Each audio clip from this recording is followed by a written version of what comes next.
Lila Carter unlocked the front door of Craft Haven at 6:45 a.m., the jingle of her keys cutting through the pre-dawn quiet of Willow Creek, a mid-sized city nestled in Ohio's Rust Belt fringe. The air was crisp, carrying the faint promise of snow, perfect for the holiday rush. She flipped on the lights, and the store hummed to life. Rows of fabric bolts in crimson and pine green, shelves of glitter-dusted ornaments, and a display of DIY wreath kits she'd spent last night arranging. At 35, with a decade under her belt as store manager, Lila knew every inch of this place. It wasn't just a job. It was her anchor, the steady paycheck that kept her and her 8-year-old son, Owen, afloat since the divorce. She stepped behind the counter, firing up the register, and glanced at the sales report pinned to the corkboard. Another solid month. Craft Haven, with its 800 stores nationwide, wasn't some retail giant, but it held its own. The DIY boom had carried them through lean years. People loved making their own gifts, and Lila's team made sure they left with more than just supplies. They left with ideas, stories, a sense of belonging. She smiled, thinking of Mrs. Henderson, who'd come in yesterday for yarn to knit baby booties for her first grandchild. That's what this place was, a thread in the community's fabric. The back door creaked, and her assistant manager, Jamie, shuffled in, thermos in hand. "Morning, boss. You ready for the chaos?" "Born ready," Lila said, tying her apron. "Let's get those Santa stencils out. Kids'll be here by 10. Jamie grinned, heading to the stockroom. The team trickled in: Maria, the part-time cashier with a knack for calligraphy; Tom, the grizzled stock guy who'd once built sets for community theater. They bantered as they decorated, stringing lights and debating whether glitter was a craft essential or a glitter-bombed nuisance. Lila joined in, laughing. This was her crew, her second family. She'd fight for them, same as she did for Owen. 2 states away, in a Manhattan high-rise, Ethan Schwartz leaned back in his leather chair, the skyline glinting through floor-to-ceiling windows. At 40, he was the youngest partner at Vantage Capital, a private equity firm with a $20 billion war chest and a reputation for turning underperforming companies into gold mines, or scrap, depending on who you asked. His suit was tailored, his smile practiced, and his eyes held a glint that could charm a boardroom or gut a balance sheet. Today, he was pitching Craft Haven. The boardroom smelled of coffee and ambition. 8 suits, Craft Haven's aging execs, sat around a mahogany table, flipping through Ethan's glossy proposal. He clicked his pen, launching into his spiel. "Gentlemen, Craft Haven's a sleeper hit. Steady profits, loyal customers, untapped potential. We'll take it private, inject capital, scale it up.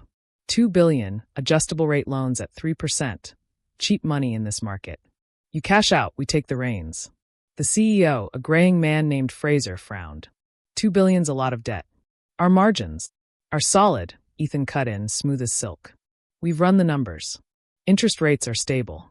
Plus, our advisory team, yours truly included, will streamline operations. You'll see a 20% return in 5 years." Fraser hesitated, but the promise of a fat payout softened the room. Ethan sealed it with a handshake and a mental note. Vantage would pocket a $200 million advisory fee up front, wired straight from the loan proceeds. Debt was the game. Load it on, extract the juice, let the company carry the weight. Meanwhile, Priya Patel sat hunched over her desk in Chicago, the Midwest Retirement Trust's office bathed in fluorescent gloom. At 50, she managed $15 billion for teachers, firefighters, and cops, folks counting on her to keep their pensions solvent. Returns had been anemic, and her boss was breathing down her neck. She skimmed a report from Vantage's bankers. Collateralized loan obligations tied to Craft Haven's debt, yielding 5% with low risk. Private equity was the hot ticket. Her peers swore by it. She signed off, picturing retirees thanking her at some distant gala. The CLOS slotted into her portfolio, valued at Vantage's rosy projections. She didn't dig deeper. Why would she? The banks had her back. That evening, Ethan celebrated at Porter's Steakhouse, a midtown haunt where Vantage partners toasted their kills. The ribeye was rare, the bourbon neat, and the mood electric. "To Craft Haven," Ethan said, raising his glass. $2 billion in debt, $200 million in fees, and a carried interest kicker when we flip it. Taxed at 20%. Thank you, Uncle Sam. His colleague, a wiry guy named Trent, chuckled. "What's the play? Grow it or strip it?" "Both," Ethan said, smirking. "Cut costs, juice the margins, sell in 5. If it tanks, we've already cashed out." The table laughed, clinking glasses. Ethan leaned back, savoring the burn of the bourbon. This was why he'd clawed his way up, moments like this, where the world bent to his will. Back in Willow Creek, Lila wrapped up her shift at 8 p.m., locking the store as snowflakes dusted the parking lot. She'd overheard Tom talking about a company sale, some big firm taking Craft Haven private. At the staff huddle, she'd asked her district manager, Phil, what it meant. Investment, he'd said, adjusting his tie. More resources, more growth. Good for us. Lila nodded, trusting him. Phil was a straight shooter, and Craft Haven had weathered worse. She drove home, the radio humming holiday tunes, and slipped into her small apartment. Owen was sprawled on the couch, crayons scattered, drawing a lopsided reindeer. Hey, champ, she said, ruffling his hair. How's my artist? Good, he mumbled, grinning. Can we make cookies tomorrow? Deal. She tucked him in, reading him a page from the Polar Express. As his eyes drooped, she kissed his forehead, whispering, sweet dreams. In the kitchen, she brewed tea, gazing out at the snow. The sale nagged at her. Growth sounded nice, but what did private mean? She shook it off. Craft Haven was her rock. It'd be fine. She sipped her tea, the warmth settling her nerves, and turned off the light. 6 months had passed since the buyout, and the calendar flipped to June 2026. Lila Carter stood at the counter of Craft Haven, ringing up a customer's basket of embroidery thread and felt squares. The store was quieter than usual, no summer camp rush yet, but the register still chimed with steady sales. She glanced at the numbers on her clipboard. Revenue was holding, even up slightly from last year. The DIY crowd hadn't abandoned them. She adjusted a display of patriotic bunting, humming along to the faint hum of the air conditioner. Outside, Willow Creek baked under a muggy haze, but inside, the store felt like a refuge. Jamie poked her head out from the stockroom, wiping sweat off her brow. Boss, we're low on glitter glue again. Should I order more? Yeah, go for it, Lila said, smiling. Can't let the kids down. She scribbled a note, comforted by the routine. Craft Haven was still Craft Haven, same quirky customers, same loyal team.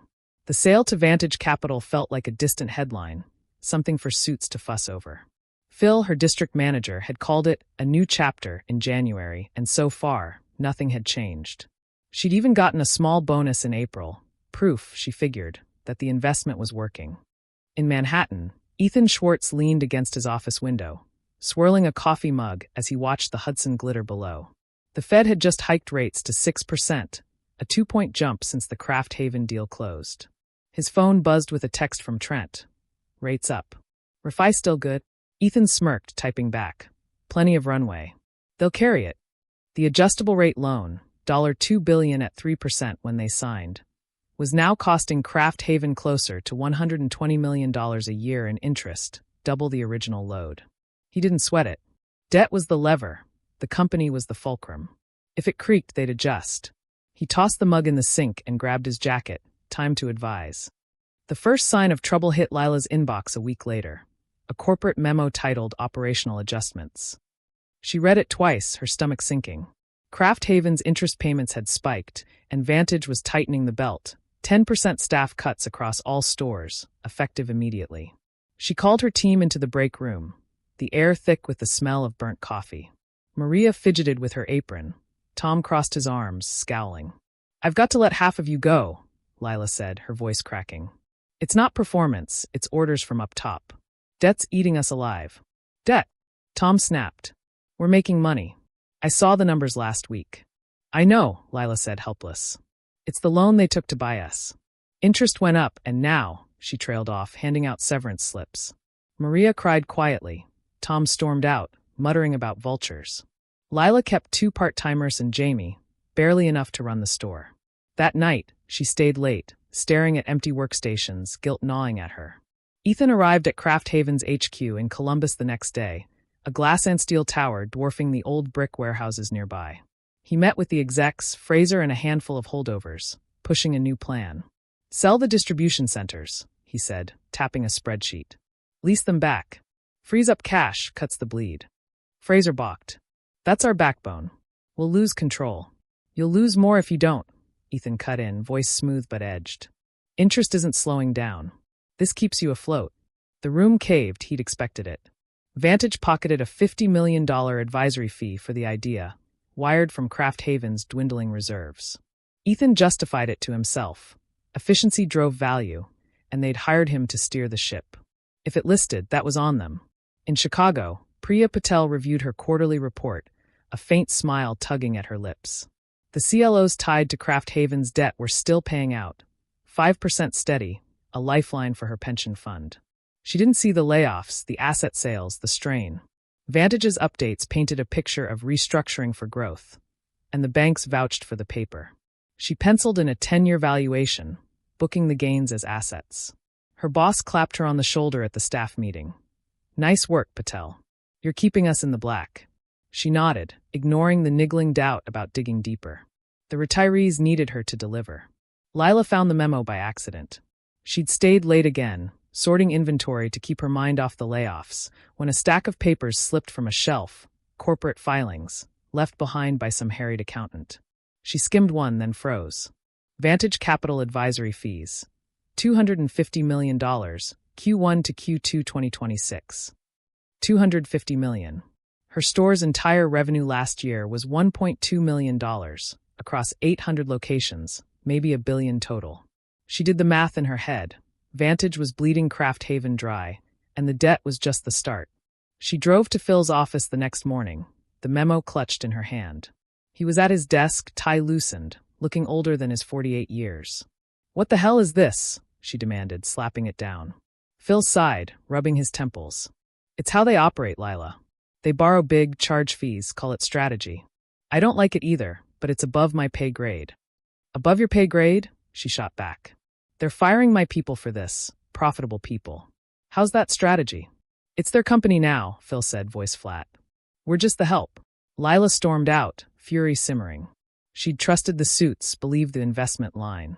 Now her team was gutted, and some slick advisor was raking in millions while she scrambled to keep the lights on. At home, she tossed the memo on the kitchen table, bills piling up beside it. Owen was at a friend's, giving her silence to stew. She poured a glass of cheap wine, staring at the numbers. $250 million. Her layoffs, Maria's tears, Tom's anger, were funding that. She didn't know who Vantage Capital was, not really, but she pictured a faceless exec laughing over steak while her world shrank. She downed the wine, resolve hardening. This wasn't over. She'd figure out who they were and why they thought her store, her life, was theirs to squeeze. By October 2026, the air in Willow Creek carried a bite, but Lila Carter barely felt it as she taped a store-closing sign to Craft Haven's front door. The ink was still wet, her hands had shaken writing it. Interest rates had climbed to 7%, and the $2 billion adjustable-rate loan Vantage Capital saddled Craft Haven with now demanded $140 million a year. A noose tightening around a company that couldn't breathe. Corporate had called her at dawn. Bankruptcy was filed, 300 stores shuttered, hers included. She'd fought to keep it open, slashed hours, begged suppliers for credit, but the numbers didn't care. The store was done. Inside, the shelves looked skeletal, half-stocked with clearance tags. Jamie stacked the last boxes, her eyes red. 10 years here, she muttered. What am I supposed to do now? Lila hugged her, words failing. We'll figure it out. She didn't believe it, but she had to say it, for Jamie, for herself. The team, down to 3 since the layoffs, trickled out, hauling personal stuff in plastic bags. Tom had quit weeks ago, spitting curses about Wall Street leeches. Maria lingered, clutching a photo of her kid's first Halloween costume, made with Craft Haven supplies. Lila watched them go, the silence deafening. This wasn't just a job lost, it was a piece of Willow Creek dying. In Manhattan, Ethan Schwartz sipped an espresso at his desk, skimming a Bloomberg alert. Craft Haven Files Chapter 11. He grinned, leaning back. The deal had run its course. $200 million in advisory fees from the buyout, $50 million more for restructuring, and a carried interest payout projected at $50 million when the scraps sold. Taxed at 20%, he'd pocket $40 million after Uncle Sam, a cool $10 million dodge from ordinary rates. Vantage had bled Craft Haven dry, and he felt no sting. Next, he said aloud, flipping to a vet clinic chain's prospectus. The game never stopped. Lila didn't go home after locking up. She drove straight to Craft Haven's Columbus HQ, joining a knot of ex-employees outside. 50, maybe 60, holding signs. Save our jobs, stop the greed. The crowd buzzed, raw and restless. A woman in a faded daycare polo shouted about her center closing. Same story, different owner. Private equity. A guy from the vet clinic down the road waved a phone, reading ex-posts aloud. P owns my dentist, my nursing home, my damn house. When's it enough? Lila grabbed a megaphone from a protester, her voice trembling then steadying. They took our store, profitable, ours, and drowned it in debt for their bonuses. We're not numbers. We're people. The protest grew, spilling into the street. Someone handed her a flyer listing Vantage Capital's holdings. 20% of U.S. rental homes, half the local daycares, a chunk of pet stores. Lila's jaw tightened. It wasn't just Craft Haven, it was everything. She posted a blurry photo of the crowd to X. Vantage Capital killed my job. Who's next? It blew up, 500 retweets in an hour, comments piling up. They got my big lots too. Nursing home's a ghost town now. She scrolled, stunned. This was bigger than her store, bigger than Willow Creek. In Chicago, Priya Patel stared at her screen, a cold sweat breaking out. The CLOS tied to Craft Haven's debt, once a golden goose, were tanking. Defaults rippled through the bundle, and her Midwest retirement trust was exposed. She'd valued them at Vantage's word, locked in for a decade, but the cracks showed. A call from her bank rep was curt. Market spooked. No buyers. She pictured retirees, her dad's old principal, her neighbor the ex-cop, losing their checks. She'd testify if it came to that, demand a bailout. For now, she buried the panic, clinging to P's promises. The town hall was Vantage's PR stunt, a glass-walled conference room in Columbus packed with suits and a smattering of locals. Ethan Schwartz stood at the podium, tie crisp, voice honeyed. Craft Haven's challenges reflect a tough market, rising rates, shifting habits. We've maximized value, created opportunities. Lila slipped in late, her protest sign folded under her arm, and took a seat in the back. She'd talked her way past security. Years of charm from retail paid off. The Q&A opened, and she stood, heart pounding. How do you sleep knowing you bankrupted us? She asked, loud enough to turn heads. My store made money. You took $250 million in fees, loaded us with debt we couldn't pay. People lost jobs, good people. For what? The room hushed. Ethan's eyes flicked to her, cool and assessing. It's just business, he said, a smirk tugging his lip. We invest, we manage risk. Sometimes companies don't adapt. I'm sorry for your loss, but that's the cycle. Cycle? Lila shot back. You gutted us and walked away rich. That's not a cycle, it's a heist. Murmurs rippled. A Vantage flack cut in, ushering Ethan off stage to scattered applause from the suits. Lila stayed rooted, fists clenched. He'd smirked, like her life was a rounding error. She stormed out, the cold slapping her face as she hit the parking lot. Her phone buzzed. Her ex-post had 10,000 retweets now, a tidal wave of anger. She typed another. Met the man who killed Craft Haven. He doesn't care. At home, Owen was asleep, his reindeer drawing taped to the fridge. Lila sank onto the couch, replaying Ethan's face. She didn't know his name yet, Ethan Schwartz, but she'd find out. This wasn't over. She'd lost her store, her team, her footing, but not her fight. She grabbed a notebook, scribbling names from the flyer, Vantage, the daycare lady, the vet guy. They'd talk, connect, dig. Whoever this guy was, he'd underestimated her. She'd make him see her, make them all see. November 2026 draped Willow Creek in gray, the kind of damp chill that seeped into bones. Lila Carter walked Main Street, her boots crunching fallen leaves, past a shuttered Party City and a Big Lots with a for lease sign peeling in the wind. Craft Haven's collapse wasn't a lone domino. Private equity's adjustable rate debt had toppled others, leaving gaps where jobs and life once thrived. She stopped at a diner, its windows fogged, and slid into a booth. The waitress, a hefty woman named Deb, poured coffee without asking. Heard about the daycare on Elm? Deb said. Closed last week. Same bastards who got you. Lila nodded, sipping the bitter brew. Vantage Capital? Or one of their cousins, Deb shrugged. Town's bleeding out. Lila's phone buzzed.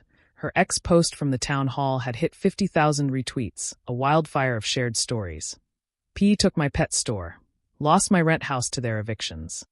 She'd spent nights scrolling, piecing it together. Vantage and its ilk owned swaths of America. 20% of homes, half the vet clinics, nursing homes turning ghost towns. Craft Haven was just one casualty in a quiet war. She clenched her mug, anger steadying her. This wasn't her fight alone anymore. In D.C., Ethan Schwartz adjusted his cufflinks in a Senate anteroom, prepping for a closed-door meeting. The American Investment Council had tapped him to lobby. Kraft Haven's bankruptcy, plus Party City and others, had sparked whispers of reform. He'd smooth it over. Innovations at stake, he'd say. Flashing data PE drove 6% of GDP, millions of jobs.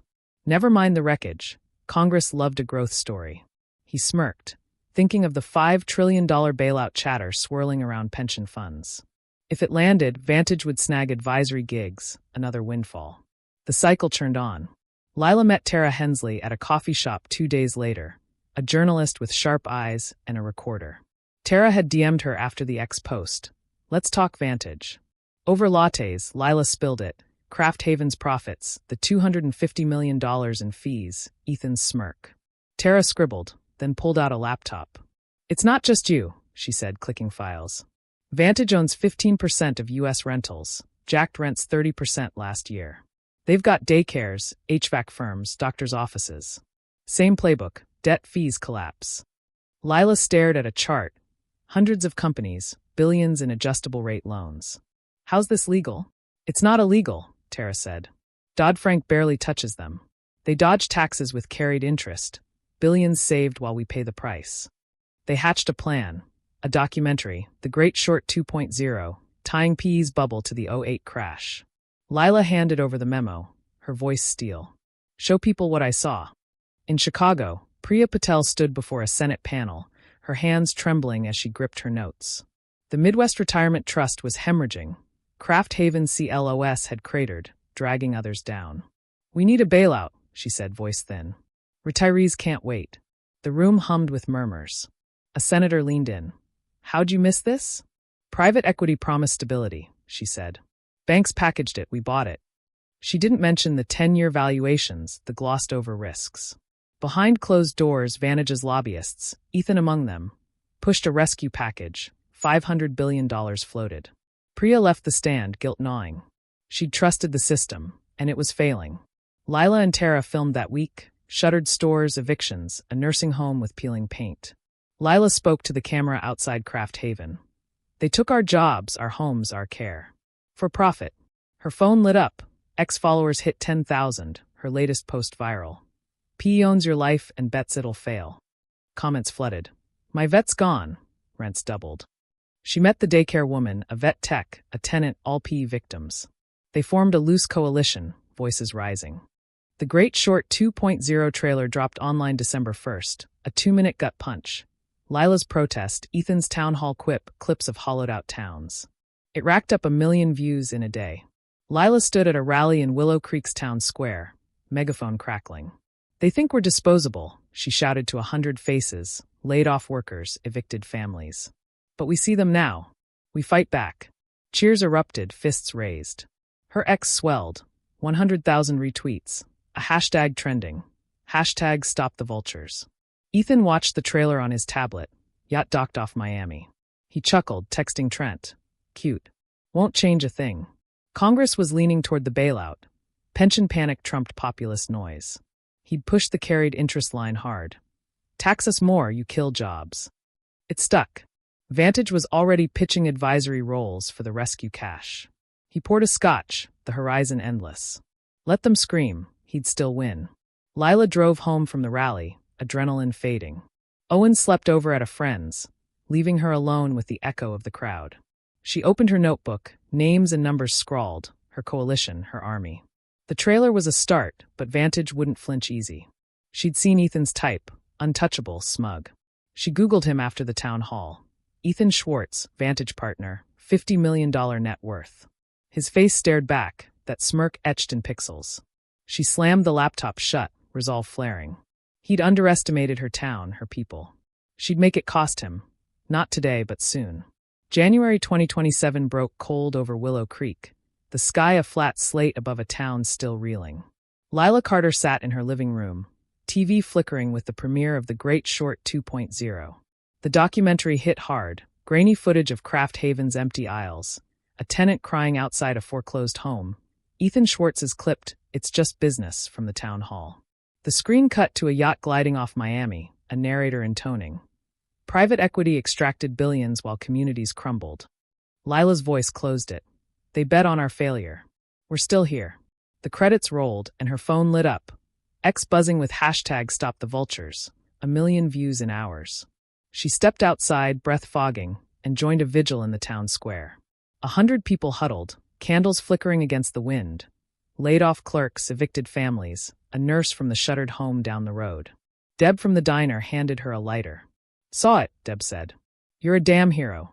Lila shook her head, lighting a candle. Not yet. The glow spread, a quiet defiance against the dark. Off Miami, Ethan Schwartz lounged on his yacht, Vantage Point, the deck polished to a mirror sheen. He scrolled X, smirking at the documentary's noise. 2 million views now, trending hashtags. Cute, he muttered, sipping champagne. The bailout had cleared Congress that morning. $500 billion for pension funds, a lifeline Vantage would tap with advisory contracts. He'd retired at 41, $60 million in the bank, carried interest keeping his tax bill lean. The protests were flies on a windshield, annoying but irrelevant. He toasted the horizon, the game won. Lila's coalition met the next day in a church basement, folding chairs creaking under 30 bodies, daycare workers, vet techs, tenants, all PE casualties. She stood at a whiteboard, marker squeaking as she wrote Fair Share Act. Closes their tax loophole, carried interest, she said, voice steady. Caps debt on buyouts. Makes them pay for the mess. Nods rippled. A guy named Ray, ex-Big Lots, clapped. About time they bleed.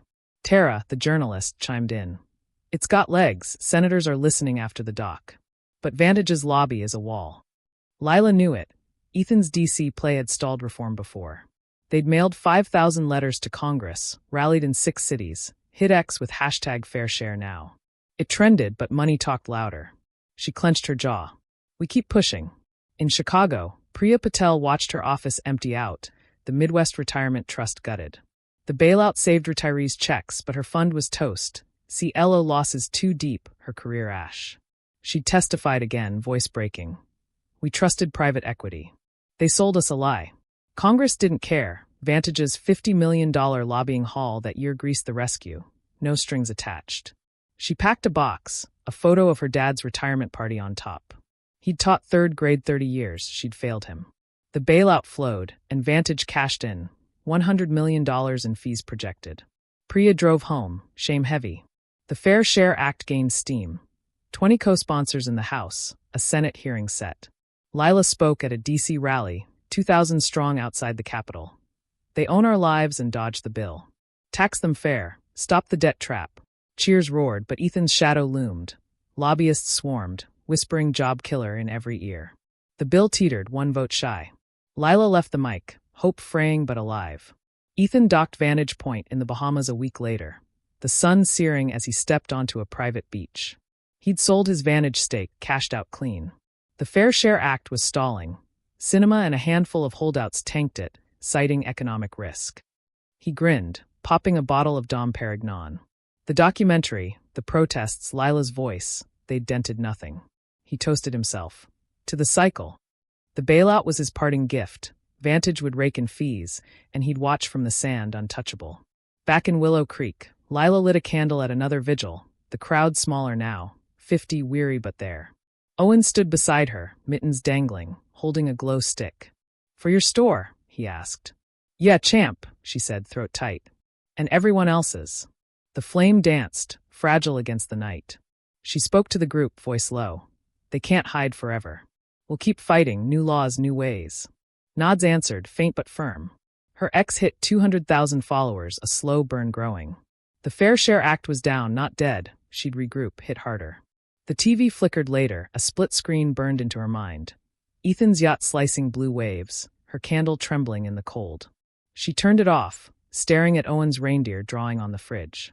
Vantage had won this round. $500 billion bailed them out, jobs still gone, homes still lost. But she saw their game now, and so did others. She whispered to the dark, next time. The fight wasn't over.